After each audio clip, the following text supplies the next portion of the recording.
মানিকগঞ্জ এক আসন সংসদ সদস্য আলহাজ সালাউদ্দিন মাহমুদ জাহিদের উদ্যোগে তাপুদাহে পথচারী ও সাধারণ মানুষের মাঝে পানি, খাবার, স্যালাইন, শরবত বিতরণ করেন।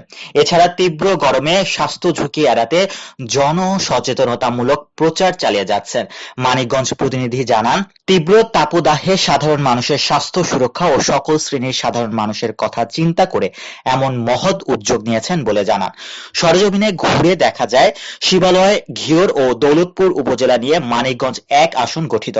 এই আসনে যেন তাপদাহে কোনো নিম্ন আয়ের মানুষের স্বাস্থ্য ঝুঁকিতে পড়তে না হয় এজন্য সুপেয় পানি, খাবার, স্যালাইন ও শরবতের ব্যবস্থা।